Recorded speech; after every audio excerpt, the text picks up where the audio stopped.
Is there just like a fact of life that you want to get rid of? Like something we live with that you just want to poof, it's gone. We don't have to do this anymore.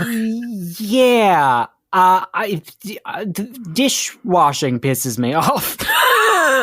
I like it. I've gotten used to every day I just have to spend 30 minutes washing my dishes by hand.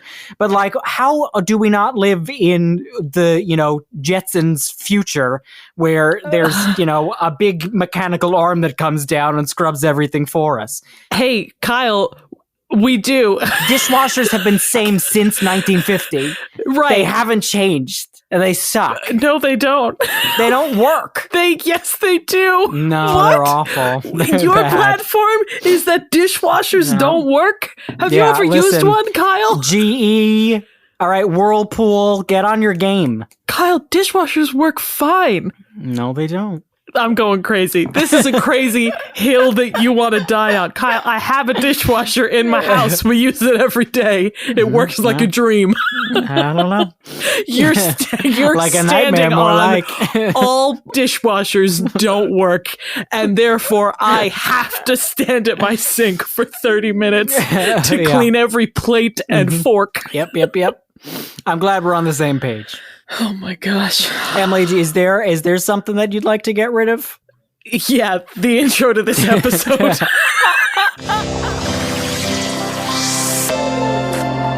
Welcome to Butter No Parsnips. Every week on Butter No Parsnips, your hosts Emily Moyers and Kyle Imperator take you on an adventure through the weird, wacky, wonderful, and sometimes even wicked world of one wayside word. Strange characters, delightful bits, and general joyousness abound. Join them as they test each other's etymological expertise.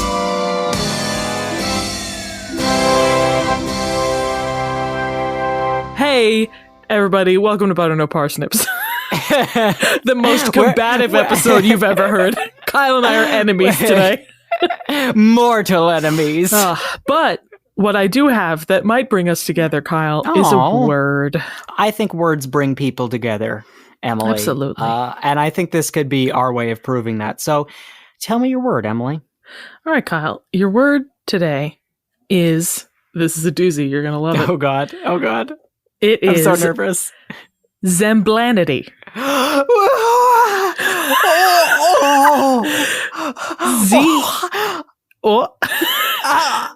Zemblanity. Zemblanity. Oh, Emily, it is a doozy, and I do love it. Yeah, it's a great one to just lay on somebody. Zemblanity. Emily, What the heck is this? I'm not going to tell you yet. Zemblanity? Is this from a Nickelodeon cartoon? Zemblanity? Yeah, I love at the end of the game shows when they get Zemblanity. Yeah. Oh, you said the wrong word. Time for Zemblanity. What? The wrong word? I just introduced myself. Kyle, what you think? Zemblanity in this instance, I assume, is anthrax poisoning. Zemblanity is, right. I mean, the insanity of Zemblanity is throwing me for a loop. Really good. Is it a noun? It is a noun. Can something be zemblane or zemblanous? I believe Zemblanic? Adjectival form would be zemblanitus. Zemblanitus. Or a close synonym would be zemblan, but that's a separate word. Zemblan. Yeah, it's sort of in the same realm, but it doesn't mean the same thing. All right, okay. So I've got a lot of okay. Speaking of game shows, get on with it, Kyle. I've got some things that I can do here. What is the language of origin? Because my immediate guess is, I don't know, Swahili. The language of origin is Russian, but that won't really help you. Oh, imagine I immediately got it. No, even if you knew Russian, that probably wouldn't help. Okay, all right. I mean, is it like to me, it's like, all right, this is some sort of medication. Ask your doctor about Zemblanity. Can I get a hint? You can get a hint, Kyle. Your one-word hint is fate. Oh, God.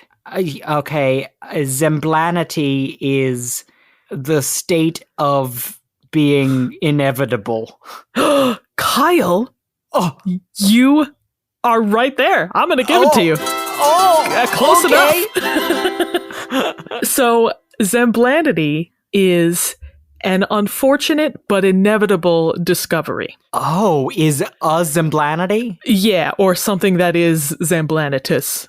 Gotcha. Something that was bound to happen, but you wish it hadn't. I'm so happy there's a word for this, and I'm so happy the word is Zemblanity. Yeah, it's got a good mouthfeel. It's so good. So, Kyle, there is a bit of a story for how we get to this word, Zemblanity. Okay. Mm-hmm. And that story begins with a Persian fairy tale called The Three Princes of Serendip. Any thoughts about that title, Kyle? As in serendipitous or serendipity? You got it, Kyle. So Zemblanity was coined as an antonym for serendipity. Oh, I didn't realize serendipity was eponymous. Is it eponymous? So Serendip is an archaic name for the island country of Sri Lanka. Oh. Yes, it comes from the Persian name Sarandip or Sarandip, which ultimately comes from the Sanskrit name Simhaladvipa, or island of the Sinhala people. Wow. And Sinhala refers to the ethno-linguistic group that is native to Sri Lanka. And Sinhala literally translates to abode of lions because there was a prehistoric species of lion that was very prevalent there many thousands of years ago. I'm imagining like a city of lions. Yeah, like there's a lion on a throne, like lounging. Yeah. It's like Zootopia. They're just walking around in like a modern city. Yeah. And, we tore it down to build modern day Sri Lanka. Yeah. In any case, this fairy tale, The Three Princes of Serendip, is about three princes hailing from Serendip, but traveling through what was then known as Persia, today known as Iran. And the princes have a myriad of adventures, all of which appeared in various Persian epic poetry dating back to the 11th century. And a lot of this poetry was based on the rule of Persian king Bahram V, who ruled in the 5th century in Persia. Oh, okay. Was he a well-liked king? I would assume if he generated all of this poetry, at least, he was lauded, if not genuinely liked. He was publicly liked. Yeah. So very few of the prince's adventures were ever translated into English, except for one, by far the most well-known, which I will summarize for you now. Are you ready, Kyle? Are you all settled into bed with your blankets and your warm milk? Yeah, I've got a cup of chai. You got it. Well, that's going to keep you up all night, buddy. Got to get decaf. Yeah, you're right. All right. So the three princes are traveling down the road in the garb of just regular travelers. They don't want to be seen as royalty. And they see a camel driver crying out that he's lost his camel. And the princes decide, here's a guy down on his luck. Let's mess with him. As one does. Yeah, So they start asking him all of these really specific questions about his camel, ranging from, "Sir, you've lost your camel. Is it by any chance blind in one eye?" And he's like, "Yes." Ranging all the way up to, "Is it carrying butter on one side of its pouch and honey on the other?" And he's like, "Yes." They are correct about every one of these very specific questions. And the camel driver says, "Oh my gosh, you must have found my camel. Where is it?" And the princes are like, "Oh, we've got no idea. We've never seen your camel." So funny. So the camel driver is understandably enraged. Yeah, pissed. And he says, "Well, you must be lying. You must have seen my camel and stolen it, because how else could you know so much about it?" Yeah. So he has the princes arrested and brought before the emperor, presumably who is based on King Bahram V. And the emperor hears this whole story and says, "Well, all right, if you guys didn't see the camel, how do you know so much about it?" And then the princes reveal that earlier that day they had seen tracks on the road and deduced all of these things about the camel that must have made those tracks. So they saw that all of the grass on one side of the road was eaten, but that grass was less green than what was on the other side of the road, so the camel must have been blind in one eye. I'm going crazy here. Is this what they like? Is that true? Did that happen, or did they make that up to get out of the pickle? No. This is they're just explaining what happened to them. This is true. And they said there was a trail of ants on one side of the road and a trail of flies down the other side of the road. So the camel must have been dropping butter on one side that the ants are eating and honey on the other side that the flies are eating. I mean, wow, the original Sherlock Holmes trio, I guess. Truly, yeah. And so in the end, the princes are released and they help the camel driver follow the tracks and find his camel. Happy endings all around. Why didn't they do that in the first place before they were arrested? Like I said, they said, here's a guy down on his luck. Let's make his day worse. But that is generally how many of the prince's stories go. It is always through a combination of coincidence and wit that the princes succeed. Oh, so they have more stories besides just that? Yes, that's like the ubiquitous one. Gotcha. But it is this combination of coincidence and wit that we get the word serendipity. It makes complete sense to me now. It all adds up. I love that word. I use serendipitous so much just because it's such a fun one to say. It is a fun one. So for the etymology of that, let us fast forward from 11th century Persia to, admittedly, a setting in which we more often find ourselves, 18th century England. Our home away from home. Cozy. Yeah. Right here in the writings of old white men. And in particular, the writings of one Horace Walpole. Walpole. Yeah. Walpole. Related to the prime minister? That's a good question, actually, because he is related to a lot of people in the British government in the 18th century and before. He was born Horatio Walpole and somehow comes from a long line of Horatio Walpoles within the British peerage, which is crazy to me. Impossible. I could find two others at least. I mean, I guess when you got a name like Horatio Walpole, you want to pass that thing down. Pass that one along. Yeah. But I believe in his writings he went by Horace. And Walpole was the 4th Earl of Orford. He's also a member of the Whig Party. Politically, as well as an author and an art historian. He is notable for writing Gothic literature and employing Gothic architecture in his home long before the more widespread Gothic revival of the 19th century, like 100 years later. His home? Yes, one of the in the 1700s? One of the most notable things about him, he had this like big, huge manor house called Strawberry Hill, and people loved the way it looks so much that there's like a Strawberry Hill style of architecture that sprouted from it. Oh man, I'm going to look up so much about Strawberry Hill. So Walpole is also known in the literary world for his letters. Like many historical letters, they are published later because they can embody the social and political situations of the time. Right. Among the many letters of his that have been compiled and published, there is one from 1754 written by Horace Walpole to his good friend Horace Mann, M-A-N-N, because I guess, Horace has got to stick together. Yeah. Gang of Horaces, huh? Yeah, safety in numbers. This is a real Horace house here.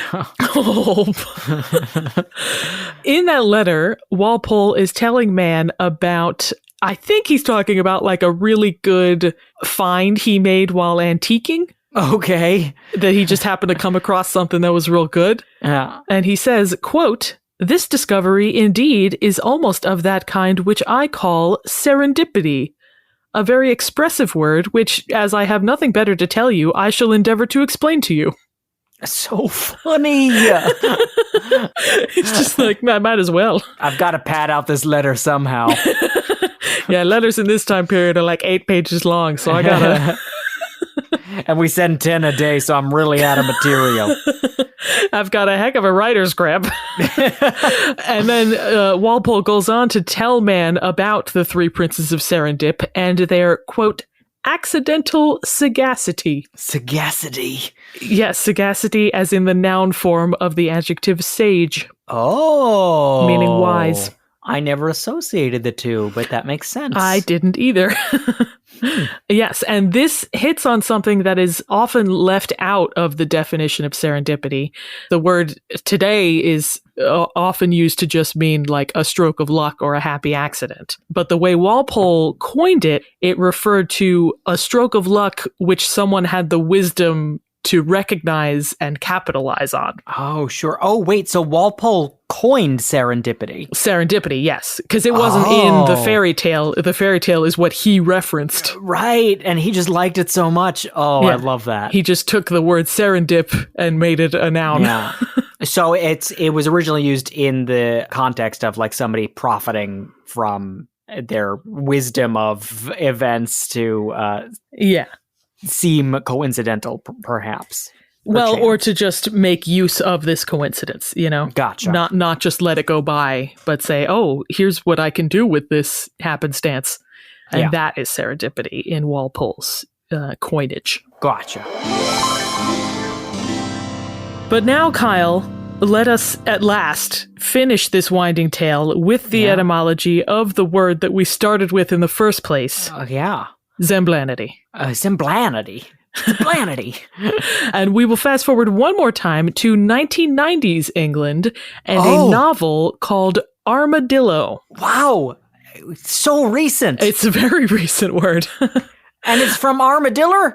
Armadillo, which is a 1998 novel by William Boyd. It's about a man named Lorimer Black, who is a loss adjuster, which is someone who investigates insurance claims and minimizes what the insurance company has to pay. I was going to ask you to tell me what a loss adjuster is, but now it's Zemblanity that you have told me what it is. It's unfortunate. Yeah, I wish I hadn't known that. Yeah, a real thing that happens in real life. Yeah, and there's this whole plot that's related to his job that I won't get into, but there's also this very like contemplative side to the novel, and it has all these passages from Lorimer's journal that he keeps, which he calls the Book of Transfiguration. Oh. I assume because the journal's all about Professor McGonagall. Yeah. The book's about how to become an animorph into an armadillo. How to turn a cup into a rat. Yeah. And one such passage starts off with Lorimer writing in his journal about the origin and meaning of serendipity, quote, the faculty of making happy and unexpected discoveries by accident. But then Lorimer goes on to write, quote, so what is the opposite of Serendip, a southern land of spice and warmth, lush greenery and hummingbirds, sea-washed, sun-basted? Oh my gosh. Think of another world in the far north, barren, icebound, cold, a world of flint and stone. Call it Zembla. He made up a place? Well, he didn't. A quick footnote for you, Kyle. That is a reference to Nova Zembla, which is a group of islands north of Russia that used to be used for nuclear testing. I see. I see. Accurate. Yes. And so then Lorimer writes, quote, ergo, Zemblanity, the opposite of serendipity, the faculty of making unhappy, unlucky, and expected discoveries by design. I mean, wow, Emily, the etymology for this word couldn't have gotten any better. Like, it couldn't have gotten more action-packed. It's just so awesome. Yes. I feel a little bad spending most of this episode talking about a different word than the word in question, but it just took us so long to get there, Well, and it exists because of the previous word, so, they're entwined. They are. Serendipity and Zemblanity. And it's fair to say that the context in which Zemblanity can most often be found is in lists of crazy words. Yeah, fair. But, hey, what else are we here to talk about? Am I right? Yeah, but I feel like the fact that it's a very recent word, 1998, you said? Yeah. This is a word that would catch on with millennials. I feel like this is what millennials are always talking about. This is our thing, right? Just like we saw this coming and we hate it. Yeah. So I think it's just like, because there's not enough eyes on it, Every facet of adulthood is Zemblanity. yeah, exactly. Exactly. Like, I knew I was going to get to having to make car payments, but boy, do I wish I didn't make that discovery. But, we're out here being vocal about how, like, oh, wait, no, this sucks, and trying to avoid it as long as we can, That's right. And that's our victory as a generation. The Zemblanity of it all. Oh, wow. I mean, you've sort of just done it, but Kyle, can you use Zemblanity in a perhaps longer sentence? And not quoting a film? Yeah. Okay. Zemblanity.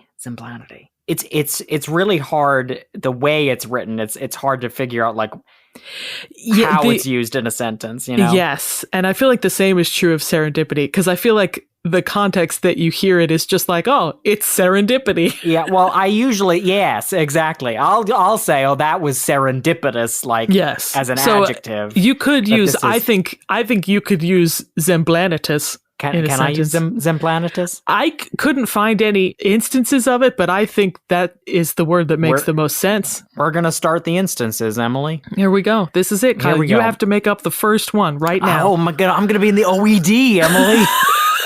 Okay, ready? Okay, here we go. Yeah.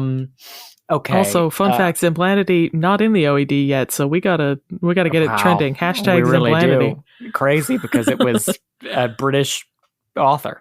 Yeah. Okay. Wait, can you tell me exactly the definition of Zemblanity one more time? So the definition I gave at the top was an unfortunate but inevitable discovery. Okay. Oh, I don't like this. Okay.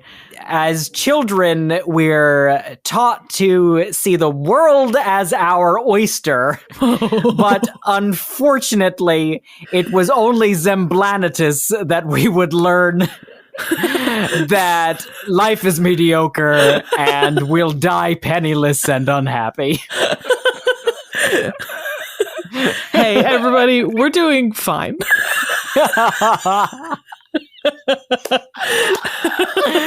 Everyone out there is currently worried about our mental stability. We're fine. Hey, things are, it's good. Hey, we're living, And it was a great sentence, Kyle. Thank you so much, Emily. Emily, I what an awesome word. I am so happy about Zemblanity being in my life now. Honestly, my life is serendipity that you brought Zemblanity in my life, because I feel rejuvenated. Yes, and you will capitalize on this discovery. I will, absolutely. As will we all. Yeah. Kyle, you want to play a game before we go? More than anything.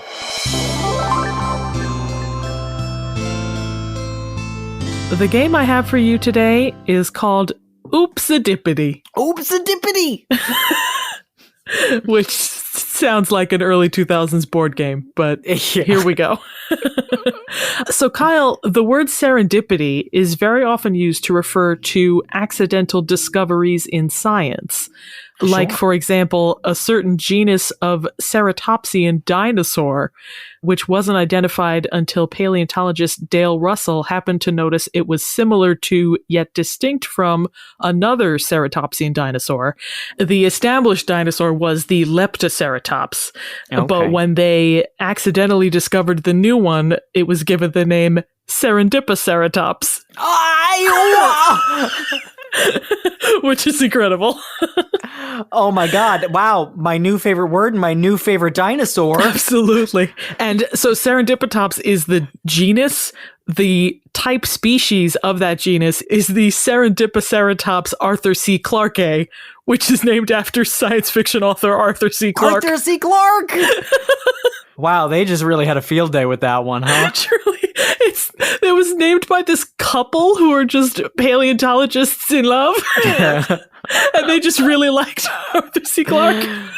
It's one of those things where it's like, good thing dinosaurs are never going to be alive again and sentient. We if can just have all the fun we want. If they were to know what we were naming them, they would not be happy, man.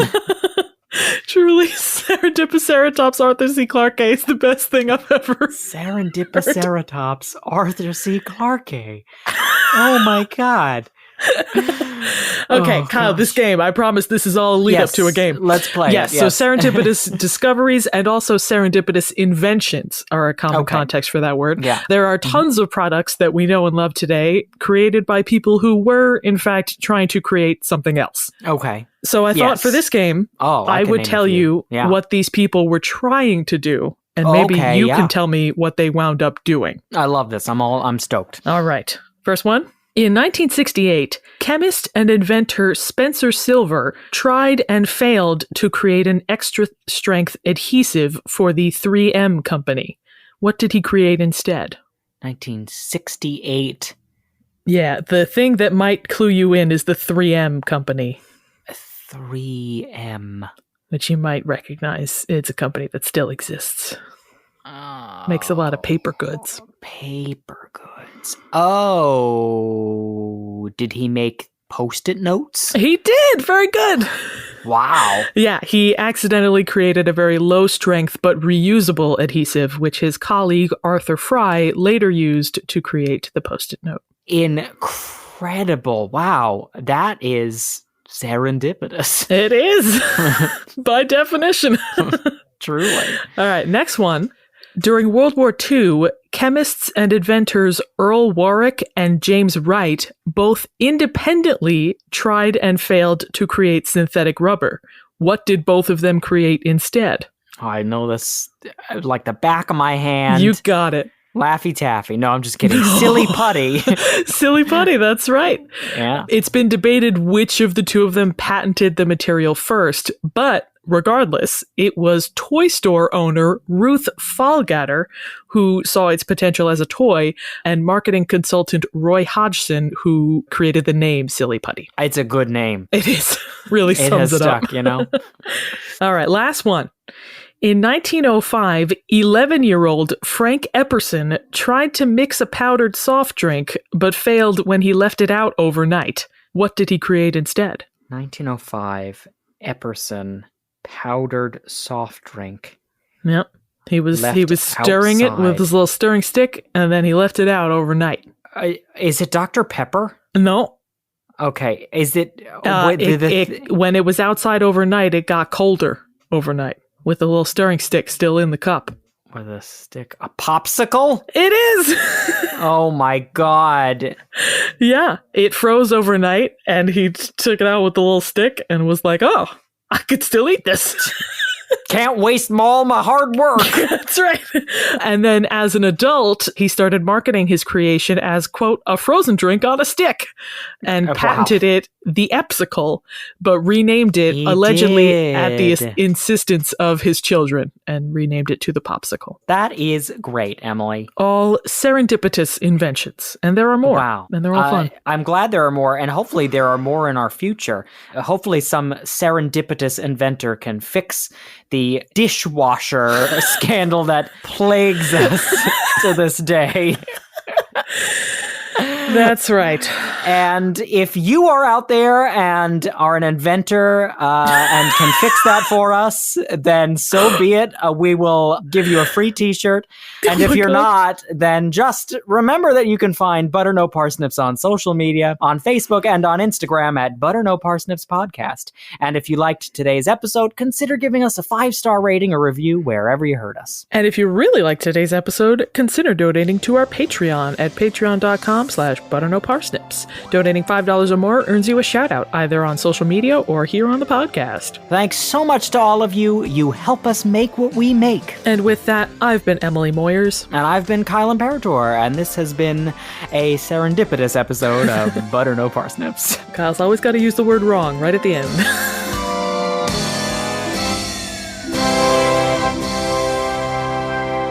Thank you for listening to Butter No Parsnips. Butter No Parsnips is produced by Seth Glicksman, Emily Moyers, and Kyle Imperator. The theme music and additional music is by Kyle Imperator. If you liked listening to this episode, subscribe and give us a good rating and or positive review wherever you heard it. If you really liked listening, consider donating to our Patreon at patreon.com/butternoparsnips. There you can get bonus content you can't get anywhere else, like the monthly Patreon exclusive podcast Buttered Parsnips. Your support means the world to us and encourages us to keep making more. Thanks in advance, and we'll be back next week.